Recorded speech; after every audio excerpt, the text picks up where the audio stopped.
On line فن خطابت course class number 8۔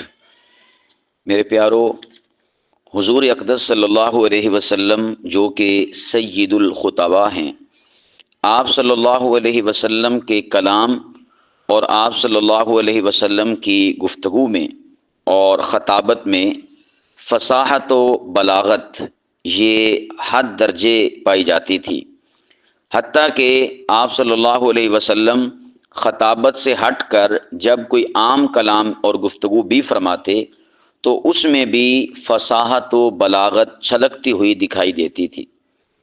ایک مرتبہ ازواج مطہرات آپ صلی اللہ علیہ وسلم کے شریک سفر تھیں اور عرب کا لق و دق صحرا تھا۔ خودی خواں اونٹوں کو تیز دوڑا رہے تھے۔ اس وقت آپ صلی اللہ علیہ وسلم کی زبان مبارک سے بے ساختہ یہ خوبصورت جملہ نکلا، رویدہ کا یا انجشا سوق کا بالقواریر۔ اے انجشا، یہ کسی شخص کا نام ہے جو ہانک رہا تھا اور ہدی خاں تھا، اونٹوں کا، انہیں بگا رہا تھا۔ فرمایا اے انجشا، ہمارے ساتھ شیشے کے نازک آبگینے ہیں، ان شیشوں کو آہستہ آہستہ لے کر چلو۔ رویدہ کا یا انجشا سوق کا بالقواریر، اے انجشا ہمارے ساتھ شیشے کے نازک آبگینے ہیں، ان شیشوں کو آہستہ آہستہ لے کر چلو۔ میرے پیارو، یہ حدیث پاک کیا ہے؟ یہ تو سراسر ادبیت ہی ادبیت ہے۔ بالخصوص یہ جو حدیث پاک میں اور رسول پاک صلی اللہ علیہ وسلم کے اس فرمان میں لفظ ہے نا قواریر، قواریر کا لفظ یہ اس حدیث پاک کی جان ہے۔ اس میں جو بلیغ کنایہ ہے، اس کی تعریف کرنے سے زبان عاجز ہے۔ صنف نازک کو رسول پاک علیہ الصلوۃ والسلام نے جو شیشے سے تشبیہ دی ہے نا، یہ آپ صلی اللہ علیہ وسلم کا ہی طرہ امتیاز ہے کہ آپ علیہ الصلوۃ والسلام نے صنف نازک یعنی عورتوں کو، مستورات کو کس سے تشبیہ دی؟ شیشے سے۔ یہ جو حدیث پاک ہے نا، یہ حدیث پاک صحیح بخاری کی حدیث پاک ہے، کتاب الادب، اور اس حدیث پاک کا نمبر ہے 6210۔ رسول پاک علیہ الصلوۃ والسلام نے عورتوں کو، خواتین کو کس سے تشبیہ دی؟ شیشے سے، قواریر، اور یہی فصاحت و بلاغت ہے۔ اب دیکھیں نا، ایک ہے کہ اللہ کے نبی فرماتے کہ اے انجشا سواری آہستہ چلاؤ اور آہستہ ہانکو، اس لیے کہ ہمارے ساتھ عورتیں ہیں۔ تو یہ عورتیں لفظ استعمال کرنا، خواتین لفظ استعمال کرنا، مستورات لفظ استعمال کرنا، یہ بالکل سادہ گفتگو ہے۔ اس کو فنی لحاظ سے کہا جاتا ہے کہ زبان تو ہے خواتین، مستورات اور عورتیں، لیکن زبان کا اعجاز نہیں ہے، معجز کلام اور معجز زبان نہیں ہے۔ تو معجز زبان وہی ہوا کرتی ہے کہ جس میں فصاحت و بلاغت پر مشتمل الفاظ اور پیرائے اور جملے پائے جائیں۔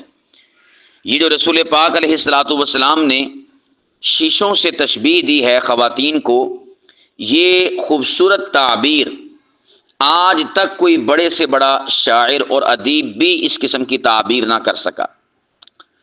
حقیقت تو یہ ہے کہ ساری کی ساری ادبیت و بلاغت اس مختصر سی حدیث پاک میں سمٹ آئی ہے، اور پھر اس کے اوپر لطف اور کمال یہ ہے کہ یہاں پر حقیقی اور مجازی دونوں کے دونوں معانی کی گنجائش موجود ہے۔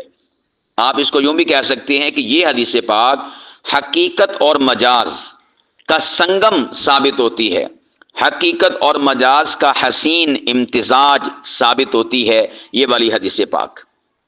کیا خوبصورت الفاظ، کیا خوبصورت رسول پاک صلی اللہ علیہ وسلم کے الفاظ کا چناؤ ہے۔ بالقواریر کے ساتھ عورتوں کو اللہ کے نبی نے قواریر، شیشوں کے ساتھ تشبیہ دی، خواتین کو اللہ کے نبی نے شیشوں کے ساتھ تشبیہ دی۔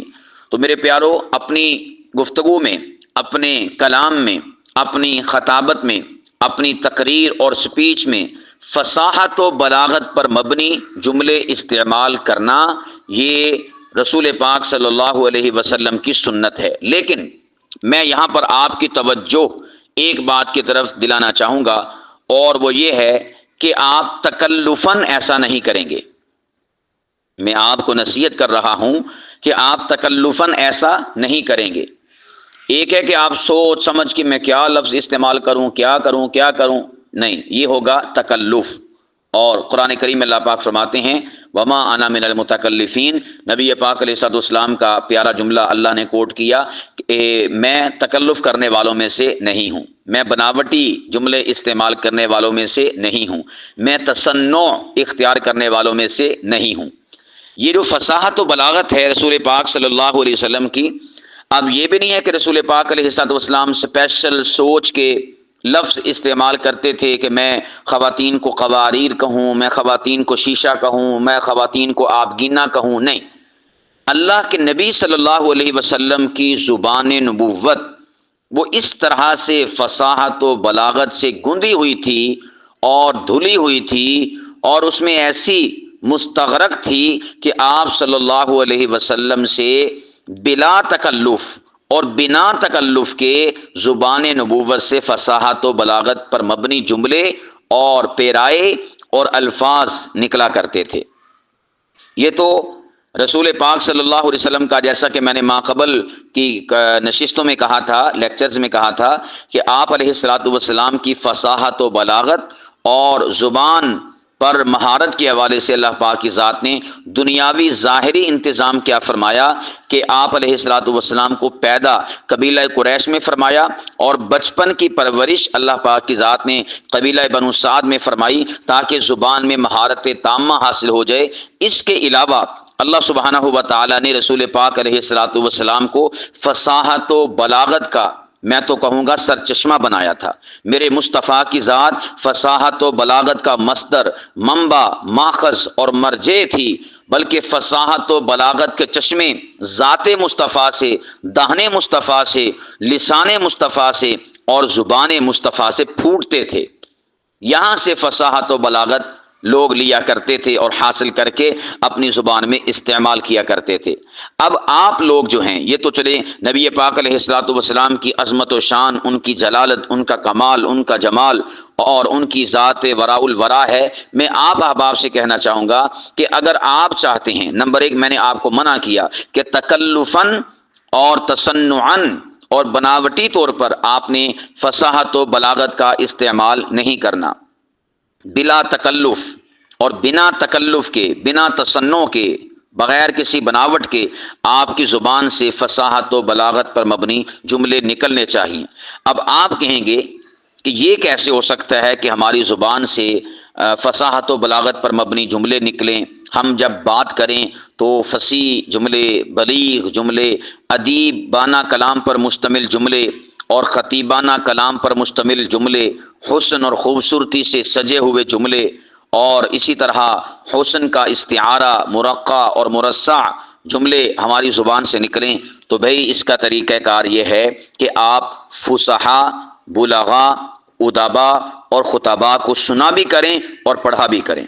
بس ایک کام آپ یہ کرنا شروع کر دینا تو انشاءاللہ آپ کی زبان فصیح و بلیغ ہو جائے گی۔ ہم دراصل سنتے ہی ایسے افراد اور ایسے لوگوں کو ہیں، ایسے متکلمین اور کلام کرنے والوں کو ہیں کہ جن بیچاروں کی اپنی زبان درست نہیں، جن کے اپنی زبان کے اندر ہزارہا قسم کی خامیاں الفاظ میں پائی جاتی ہیں، اعراب میں پائی جاتی ہیں، ادائیگی میں پائی جاتی ہیں، انداز تکلم میں پائی جاتی ہیں، انداز بیان میں پائی جاتی ہیں، الفاظ کے انتخاب اور چناؤ میں پائی جاتی ہیں۔ آپ اپنا معیار اونچا کریں، کسی ایسے شخص کو نہ سنیں کہ جس شخص کی زبان میں ادبیت نہ ہو، جس شخص کی زبان میں فصاحت و بلاغت کا تڑکا نہ ہو۔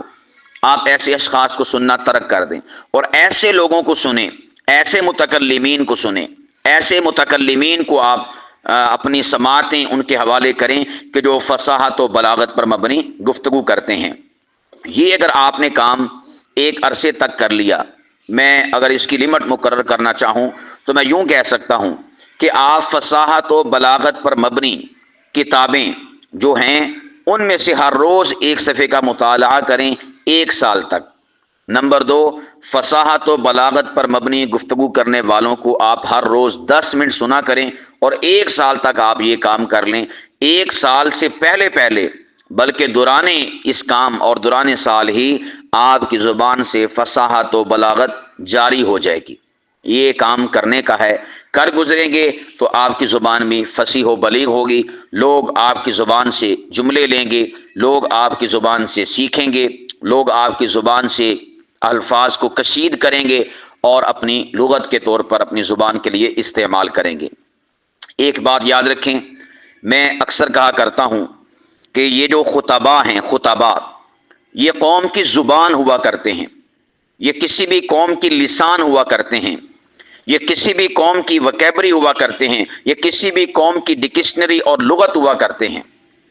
اب آپ اس بات کو یوں سمجھیے کہ یہ جو ہمارے سامنے مجمع بیٹھتا ہے، اس مجمع کے سامنے خطیب پونا گھنٹہ، 1 گھنٹہ، سوا گھنٹہ، 1.5 گھنٹہ گفتگو اور کلام کرتا ہے۔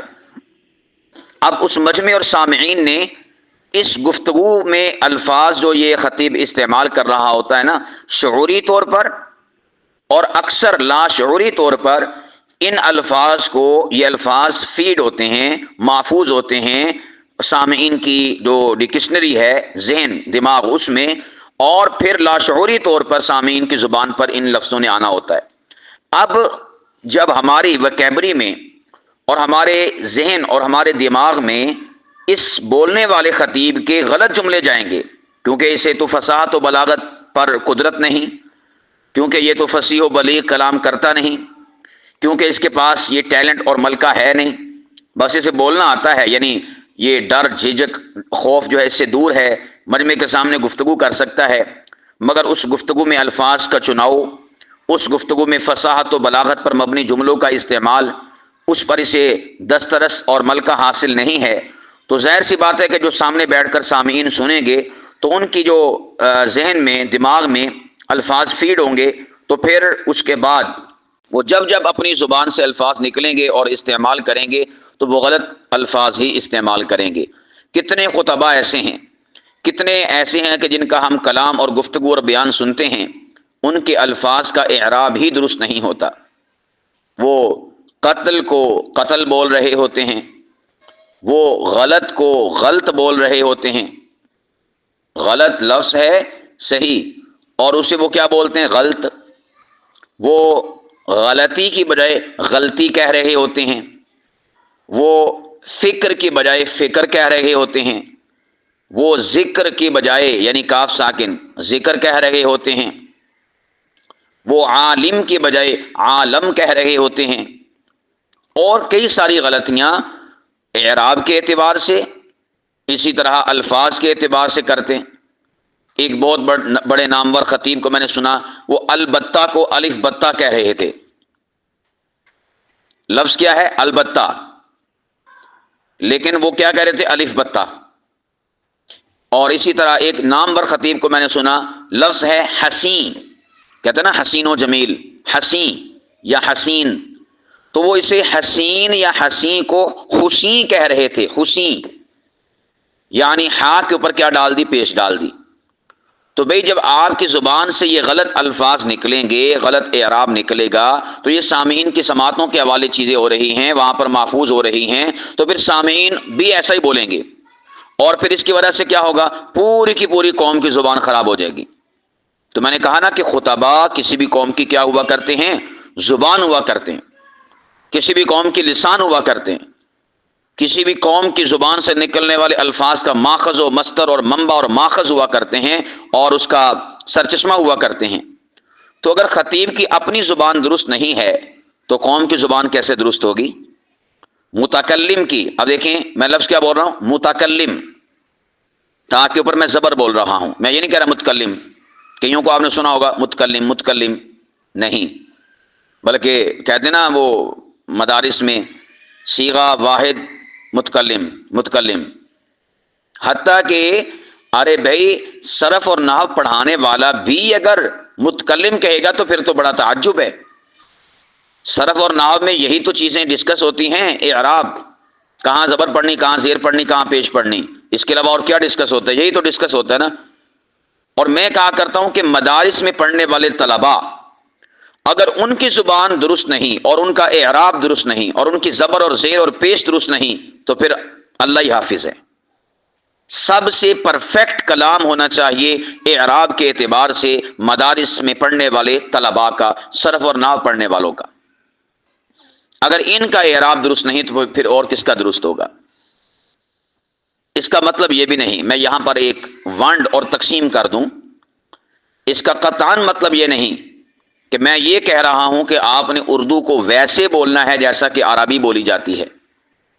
عربی میں عین نکالی جاتی ہے، اسی طرح عربی میں ہا نکالی جاتی ہے، اسی طرح عربی میں ہا حلوے والی وہ نکالی جاتی ہے، اسی طرح اور کئی ساری چیزیں ہیں۔ آپ نے ضاد کیسے پڑھنا ہے، ذال کیسے پڑھنا ہے، زا کیسے پڑھنا ہے، میں یہ نہیں کہہ رہا۔ ہر وہ اردو کا لفظ کہ جو اپنے درست اعراب کا تقاضا کرتا ہے اور اپنی درست ادائیگی کا تقاضا کرتا ہے، میں ان الفاظ کی جانب اشارہ کر رہا ہوں کہ کم از کم آپ ان الفاظ کو درست بولیں اور درست ادا کریں، انہیں نہ غلط ادا کریں اور نہ ہی آپ انہیں غلط استعمال کریں۔ میں ایسے الفاظ کی بات کر رہا ہوں۔ اب یہ نہیں کہ آپ کہیں شریعت نے منع فرمایا ہے، اب یہ شریعت عین آپ نکال رہے ہیں، یہ غلط ہے۔ آپ جو ہے منع فرمایا ہے، غلط ہے۔ یا آپ کہیں منع، کیونکہ نون ساکن ہے، عین بھی ساکن ہے، آپ منع نہیں کہہ سکتے، منع کہیں گے۔ اردو میں ایسے ہی استعمال ہوتا ہے۔ ہاں، عربی میں آپ جب اسے استعمال کریں گے تو المنع، آپ وہاں پر المنع نہیں کہیں گے، المنع نون ساکن عین ساکن۔ اب یہ لفظ ہے ساکن ہے، ساکن نہیں۔ ہمارے ہاں صرف اور نحو پڑھاتے ہوئے لفظ بولتے ہیں ساکن ساکن ساکن ساکن، ارے بھائی ساکن نہیں، ساکن بروزن فاعل۔ تو یہ ہمارا اردو میں اعراب اور ادائیگی اور الفاظ کیا ہونے چاہیے؟ درست ہونے چاہیے۔ کئی ایسے ہیں جو بول دیتے ہیں ختم نبوت، نبوت، بھائی اردو میں نبوت نہیں ہوتا، اردو میں نبوت ہوتا ہے، نون کے اوپر پیش ہے۔ اسی طرح کئی لوگ نعت خواں کہہ دیتے ہیں، نعت خواں نہیں ہوتا، نعت خواں ہوتا ہے۔ لفظ خواجہ بول دیتے ہیں، حالانکہ لفظ کیا ہوتا ہے؟ خواجہ۔ یہ آپ کے الفاظ درست ہونے چاہیے، ان میں کسی قسم کی ویکنس اور کمزوری نہیں ہونی چاہیے، پرفیکٹ الفاظ آپ کی زبان سے نکلنے چاہیے۔ میں تو یوں کہا کرتا ہوں کہ ایک ہے اللہ اکبر کبیرہ، چلیں میں ایک جملہ پاس کرتا ہوں، آپ اس جملے کو سنبھالیے گا اور دیکھیے گا، اس کا وزن کیجئے گا، کتنا قیمتی جملہ میں آپ کی سماعتوں کے حوالے کر رہا ہوں۔ میں کہا کرتا ہوں کہ خطیب اور متکلم اور مقرر کو کچھ اس انداز سے بولنا چاہیے، کچھ اس انداز سے بولنا چاہیے، تکلم اور گفتگو کرنی چاہیے کہ سامعین تو سامعین رہے، منہ سے نکلنے والے لفظوں کو بھی مزہ آنا چاہیے۔ بات سمجھے کہ نہیں سمجھے؟ دوبارہ سے میں جملہ دہرائے دیتا ہوں۔ متکلم اور خطیب، مقرر، بیان کرنے والا، اسے چاہیے کہ وہ جب سامعین سے مجمع سے خطاب کرے، گفتگو کرے، تو الفاظ کی ادائیگی اس انداز اور اس طرح سے کرنی چاہیے اور ایسی کرنی چاہیے کہ سامعین تو سامعین رہے، منہ سے نکلنے والے لفظوں کو بھی مزہ آنا چاہیے، لفظوں کو بھی پتا چلے کہ یار میں کسے جنے دے منہ چو نکلے آواں، لفظوں کو بھی پتا ہونا چاہیے کہ میں کسی بازوق بندے کے منہ سے نکلا ہوں، لفظوں کو بھی پتا ہونا چاہیے کہ میں کسی باوقار بندے کی زبان سے نکلا ہوں۔ یہ نہ ہو کہ بیچارے لفظ چیخ رہے ہوں، چلا رہے ہوں، ہم کس کم بخت کی زبان پر جاری ہو گئے، ہم نے کس راہ کو اپنا لیا، ہم کس رستے پر چل پڑے، کس کی زبان سے ہو کر ہم سامعین کی سماعتوں کے پاس جا رہے ہیں۔ بیچارے لفظ چلائیں اور آہو بکا کریں اور گریہ کریں کہ ہمارے ساتھ یہ کیا ظلم ہو رہا ہے کہ یہ شخص زبان سے الفاظ نکالتے ہوئے ہمیں زخمی کر رہا ہے، ہمیں ہمارے اندر چھید کر رہا ہے، ہمارے اندر دراڑیں ڈال رہا ہے۔ ایسا نہیں ہونا چاہیے۔ آپ کا کلام پرفیکٹ ہونا چاہیے، آپ کا کلام سماعتوں کو جلا بخشنے والا ہونا چاہیے، آپ کا کلام سماعتوں کو لذت دینے والا ہونا چاہیے. آپ کا کلام اور انداز کلام سامعین کی سماعتوں کو رس پیش کرنے والا ہونا چاہیے. جب آپ کلام اور گفتگو کریں تو آپ کے الفاظ، آپ کی آواز اور آپ کا لہجہ یہ سامعین کے سماعتوں میں رس گھولتا ہوا دکھائی دے. ایسا آپ کا کلام، ایسی آپ کی گفتگو، ایسے آپ کے الفاظ اور ایسی آپ کی ادائیگی الفاظ کی ہونی چاہیے. خوبصورت کلام کریں، بہترین کلام کریں، پرشکوہ کلام کریں. ایسا کلام، ایسے الفاظ، ایسا انتخاب، ایسا چناؤ، ایسا سٹائل، ایسا انداز کہ سامعین رشک کریں. سامعین تو سامعین ہیں، آپ کے الفاظ رشک کریں. اب یہ جو لفظ ہے رشک، کئی لوگ اسے رشک بولتے ہوں گے. رشک، کئی لوگ کہتے ہیں میرا دوست آیا تھا. ارے بھائی دوست نہیں ہوتا، دوست ہوتا ہے، دوست. سین ساکن، تے بھی ساکن. کہتے ہیں جی آج ہم نے گوشت بنایا ہے، گوشت. ارے بھائی گوشت نہیں ہوتا، گوشت ہوتا ہے، گوشت. شین بھی ساکن، تے بھی ساکن. تو الفاظ ہمارے بالکل درست ہونے چاہیے. ہماری جو اردو زبان ہے اس میں عربی کے زبان بھی ہیں. اب دیکھیں میں لفظ کیا بول رہا ہوں، عربی. رے کے اوپر زبر بول رہا ہوں کیونکہ قرآن پاک میں کیا ہے، اعجمیوں و عربیش. ایسا نہیں ہے کہ اعجمیوں و عربیش، و عربیش را ساکن، نہیں، و عربیش را کے اوپر کیا ہے، زبر، حرکت. تو ہماری اردو زبان میں عربی کے لفظ استعمال ہوتے ہیں. اسی طرح انگلش کے ہم بول دیتے ہیں انگلش. انگلش تو نہیں ہوتا بھائی، انگلش آئی آتا ہے درمیان میں، لام کے نیچے کسرہ ہے، زیر ہے.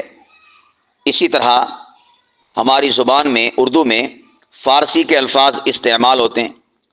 تو فارسی کے لفظوں کو، فارسی کا جو انداز تکلم ہے اس طرح سے آپ نے پیش کرنا ہے. اسی طرح اور زبانوں کے بھی ہماری زبان میں الفاظ استعمال ہوتے ہیں. جو کثرت کے ساتھ الفاظ استعمال ہوتے ہیں نا، وہ دو زبانوں کے ہیں. نمبر 1 عربی اور نمبر 2 فارسی. تو آپ اور میں اس بات کی کوشش کریں، کوشش نہیں، کوشش، ٹھیک ہے، شین کے نیچے زیر. میں اپنے پیاروں سے کہا کرتا ہوں، اپنے دلبروں سے کہا کرتا ہوں، یعنی آپ لوگ جن سے میں مخاطب ہوں اور آپ میرے سامع ہیں اور آپ سیکھ رہے ہیں، سمجھ رہے ہیں، کہ آپ جب ہم سے کلاسز لیں گے اور لیکچرز لیں گے، آپ ہماری جب گفتگو سنیں گے تو آپ کو فقط فن اور علم نہیں ملے گا، بلکہ آپ کو اس کے ساتھ ساتھ زبان کا استعمال اور ادائیگی کلام بھی آپ کو ملے گی. تو میں اس بات کی طرف بھی توجہ دلایا کرتا ہوں کہ جب میں گفتگو کروں تو فقط میری گفتگو سے علم اور فن کو کشید نہ کیا کریں. میری گفتگو سے فقط علم اور فن کو حاصل نہ کیا کریں، بلکہ میں بول کیسے رہا ہوں، الفاظ کو ادا کیسے کر رہا ہوں، الفاظ کا انتخاب کیسے کر رہا ہوں، الفاظ کا چناؤ کیسے کر رہا ہوں، الفاظ زبان سے نکال کیسے رہا ہوں، میرا سٹائل کیا ہے، انداز کیا ہے.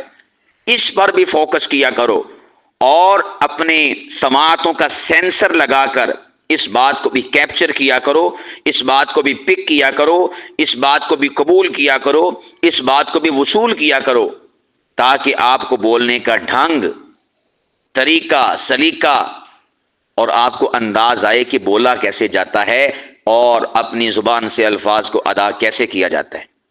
میرے پیارو، یہ چیزیں سیکھنے کی چیزیں ہیں، ان کو آپ نے اپنی گفتگو کا حصہ بنانا ہے. عام گفتگو تو عام گفتگو رہی. آپ یہ جو فصاحت و بلاغت پر مبنی خطابت کی گفتگو ہے، یہ تو ایک طرف رہی. جو آپ کی عام گفتگو ہونا، اس میں بھی آپ کے لفظوں کا چناؤ بہتر ہونا چاہیے، آپ کی ادائیگی بہتر ہونی چاہیے. اکثر و بیشتر ایسا ہوتا ہے جب میں کہیں پر جاتا ہوں تو چونکہ عمر بھی مختصر ہے، بعض مختصر بول دیتے ہیں، مختصر یہ غلط ہے، مختصر. اور اسی طور پر حجم، قد کاٹ، جسامت، یہ بھی کہہ لیں کہ بہت ہی مختصر سی ہے اور معصوم سی ہے، نازک سی ہے، تو دیکھنے والا یہی سمجھتا ہے کہ یہ کوئی بچہ کھچا ہے، یہ کوئی طالب علم ہے، یعنی جو اس طرح ہمارے ہاں سوچ ہوتی ہے۔ لیکن جب میں اسٹیج پہ جلوہ افروز ہوتا ہوں، جب میں کرسی پہ آتا ہوں، جب میں تکلم کی سیٹ اور مسند پر آتا ہوں اور کلام اور گفتگو کرتا ہوں، یقین جانیں، بلکہ میں اس کو یوں کہوں تو پھر بات صحیح آپ تک پہنچے گی کہ میرے بیان سے پہلے مجھے اتنا عزت سے نہیں نوازا جاتا جتنا بیان کے بعد مجھے عزت سے نوازا جاتا ہے۔ جتنی میری آؤ بھگت بیان کے بعد ہوتی نا، اتنی اس سے پہلے نہیں ہوتی۔ اس کی وجہ کیا ہوتی ہے کہ وہ بیان سے پہلے، میری زبان کھولنے سے پہلے وہ مجھ سے ناآشنا ہوتے ہیں، جانتے نہیں ہیں۔ ہاں، جب میں زبان کھولتا ہوں اور زبان سے الفاظ ادا کرتا ہوں تو پھر وہ دیوانے ہو جاتے ہیں، پھر وہ میرے ہو کر رہ جاتے ہیں۔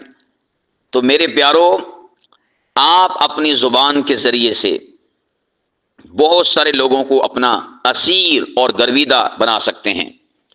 اور یاد رکھیے گا، میں نے یہ تجربہ بھی کیا ہے اور یہ مجرب بات آپ کو بتا رہا ہوں کہ لفظوں کے ذریعے سے بہت سوں کو اپنا اسیر اور قیدی بھی بنایا جا سکتا ہے۔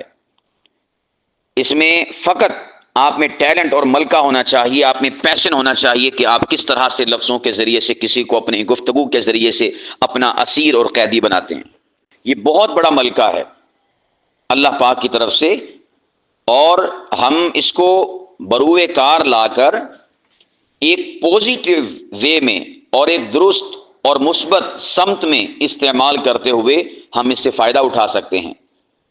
اب اس سے مراد یہ نہیں کہ آپ کسی غلط جگہ پر اپنے لفظوں کو استعمال کر کے تو لوگوں کو اسیر بنائیں، آپ دینی حوالے سے اسے استعمال کر سکتے ہیں۔ آپ اپنی گفتگو کے ذریعے سے، اپنے لب و لہجے کے ذریعے سے، اپنی آواز کے ذریعے سے، آپ اپنے سٹائل کے ذریعے سے، آپ انداز تکلم، انداز بیان کے ذریعے سے بہت سارے راہ باطل پر چلنے والوں کو راہ حق کا راہی اور مسافر بنا سکتے ہیں۔ تو یہ آپ کے پاس میدان کھلا ہے کہ آپ ان صلاحیتوں اور مہارتوں کو حاصل کریں اور ان صلاحیتوں اور مہارتوں کے بل بوتے پر لوگوں کو اپنا، یعنی اپنے نظریے کا، اپنی سوچ اور اپنی فکر کا اسیر اور قیدی بناتے چلے جائیں۔ رسول پاک صلی اللہ علیہ وسلم کی ذات بابرکت کا ہی آپ اندازہ کر لیں کہ آپ علیہ الصلاۃ والسلام کی جو شخص بھی گفتگو اور کلام سنتا تھا وہ آپ علیہ الصلاۃ والسلام کا بے دام غلام اور اسیر ہو جایا کرتا تھا۔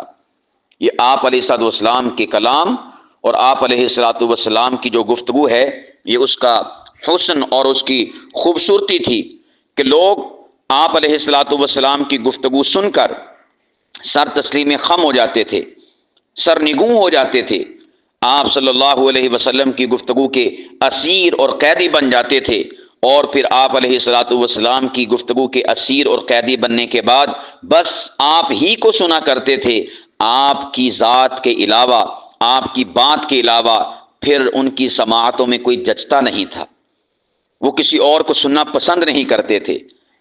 یہ آج کے زمانے میں بھی بہت سارے خطباء کو یہ شرف اور اعزاز حاصل ہے اللہ سبحانہ و تعالیٰ کی جانب سے کہ جب انسان ان کو سنتا ہے نا تو بس انہی کو سنتا ہے، پھر وہ کسی اور کو سننا گوارا نہیں کرتا۔ بلکہ کئی ایسے ہیں کہ جب ان کے پسندیدہ خطباء، چونکہ وہ ان کی گفتگو کے اسیر ہو چکے ہوتے ہیں، جہاں کہیں بھی دور دراز علاقوں میں بھی وہ کلام اور گفتگو اور بیان اور خطاب کے لیے جائیں تو یہ ان کی گفتگو کو سننے کے لیے میلوں سفر کرتا ہے، مشقتیں اٹھاتا ہے کہ میں نے فلاں کا بیان سننا، فلاں کا بیان سننا۔ آپ خود سوچیں کہ بھئی اس اللہ کے بندے نے، اس خطیب نے بھی تو اللہ کے رسول کی بات کرنی ہے نا، دین کی بات کرنی ہے نا، تو دین کی بات اور اللہ کے رسول کی بات تو اس مسجد کا یا اس جلسے کا جو اس کی مسجد یا گھر کے قریب شخص ہے، عالم اور خطیب ہے، وہ بھی کر رہا ہے۔ یہ اتنی دور سفر کر کے ایک اسپیشل مخصوص خطیب کے لیے کیوں جا رہا ہے؟ یہ اس لیے جا رہا ہے کہ اس خطیب کے کلام اور گفتگو اور الفاظ نے، لب و لہجے نے اور اس کی آواز نے اس بندے کو اپنا اسیر اور قیدی بنا لیا ہے۔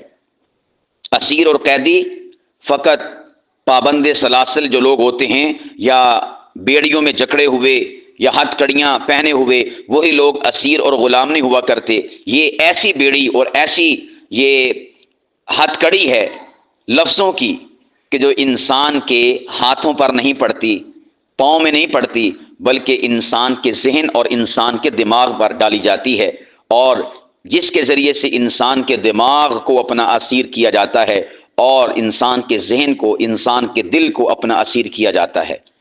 تو یہ اللہ پاک کی ذات نے ملکہ اور یہ دولت اور یہ قدرت انسان کو عطا فرمائی ہے۔ جتنا انسان اس میں مہارت حاصل کرے گا اتنا زیادہ اس حوالے سے وہ لوگوں کے دلوں پر، لوگوں کی سماعتوں پر راج کرے گا۔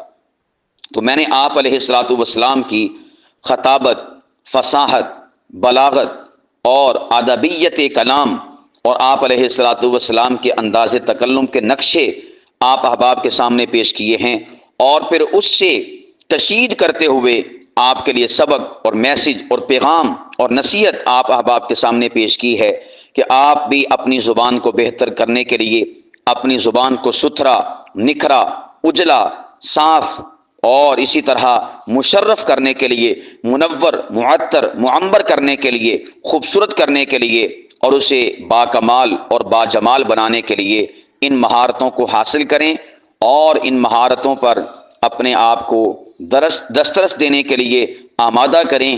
انشاءاللہ ایک وقت آئے گا کہ لوگ آپ کی زبان، آپ کے کلام، آپ کے الفاظ، آپ کے لب و لہجے اور آپ کی آواز کے اسیر اور قیدی ہوں گے، اور پھر آپ ان اسیروں اور ان قیدیوں کو راہ حق پر چلائیے، حق بات بتائیے، پھر کوئی دنیا کی طاقت آپ کے لفظوں کے اسیروں کو آپ سے جدا نہیں کر سکتی، یعنی کہ آپ کی سوچ اور فکر سے جدا نہیں کر سکتی، یعنی کہ حق کے راستے سے جدا نہیں کر سکتی۔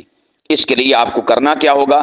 جیسا کہ میں نے ماقبل میں ذکر کیا کہ اگر آپ اپنی زبان کو فصاحت و بلاغت سے دھونا چاہتے ہیں اور ادبیت سے اسے مرصع کرنا چاہتے ہیں اور فصاحت کلام کا مرقع بنانا چاہتے ہیں، تو آپ پر لازم ہے فصحاء کو، بلغاء کو، ادباء کو، خطباء کو، شعراء کو اور خوبصورت بولنے والوں کو سنیں اور پڑھیں۔ انشاءاللہ آپ بھی پھر ایک وقت آئے گا کہ آپ کا شمار ہوگا کن میں؟ ادباء میں، فصحاء میں، بلغاء میں، شعراء میں اور خوبصورت کلام کرنے والوں میں۔ دنیا آپ کے کلام کی دیوانی، آپ کے کلام کی اسیر ہوگی۔ اب جس کے جی میں آئے وہی پائے روشنی، میں نے تو چراغ جلا کر سر عام رکھ دیا ہے۔